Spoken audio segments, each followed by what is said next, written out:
प्राकृतिक दुबसहितको घाँसे चौर वरिपरि खुला पैदल मार्ग खुला मञ्चको अहिलेको अवस्था हो।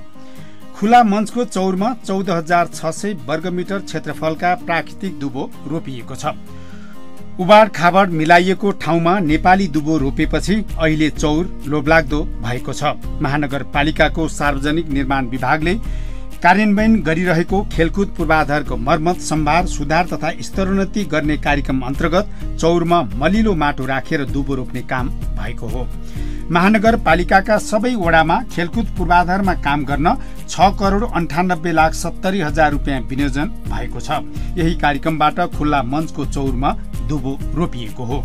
यसका लागि करिब 90 लाख रुपियाँ खर्च भएको छ।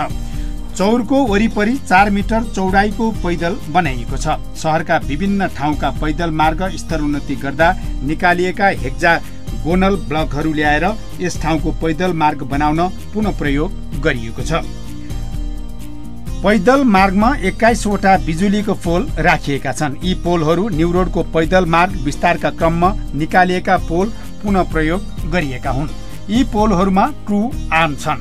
यसमध्ये एउटा मैदानतर्फ फर्किएको आर्ममा 100 वाट क्षमताको र एउटा पैदल मार्गतर्फ फर्किएको आर्ममा 30 वाट क्षमताको बत्ती राखिनेछ। यी बत्तीहरू डे नाइट सेन्सरयुक्त छन्। रातमा बल्छन्, दिनमा आफै निप्छन्। खुला मञ्च सबैका लागि खुल्ला रहने बहुउपयोगी स्थानका रूपमा प्रयोग हुनेछ। बिहान शारीरिक अभ्यास गर्न सकिनेछ। बालबालिकाका लागि स्वतन्त्र खेल्ने ठाउँ हुनेछ। पाका उमेरका व्यक्तिहरूका लागि टहल्ने, आराम गर्ने र शहरी जीवन निहाल्ने ठाउँ हुनेछ।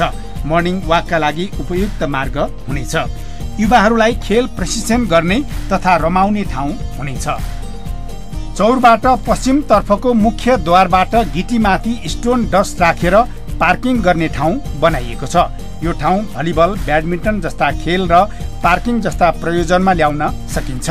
यदि यहाँ पार्किङ गरियो भने 40 वटा 4 पाङ्ग्रे र 100 वटा 2 पाङ्ग्रे सवारी साधन राख्न सकिन्छ। काठमाडौँ टावर निर्माण थालिएसँगै त्यस क्षेत्रबाट गन्तव्य तय गर्ने सार्वजनिक यातायात सञ्चालन गर्न खुल्ला मञ्च प्रयोग भएको थियो। भ्यू टावर बन्ने भएपछि पुरानो बस पार्कको गाडीहरूलाई चाहिँ बस पार्कको रूपमा चाहिँ केही पार्ट चाहिँ लिएर चाहिँ बस पार्क बनाएको थियो। पछि स्थानीयहरूको विरोध आएपछि त्यसलाई चाहिँ हटाएर यो जुन खुला मञ्च थियो यसमा चाहिँ ग्रास रोपेर यसलाई चाहिँ पूर्व अवस्थामा ल्याएको छ।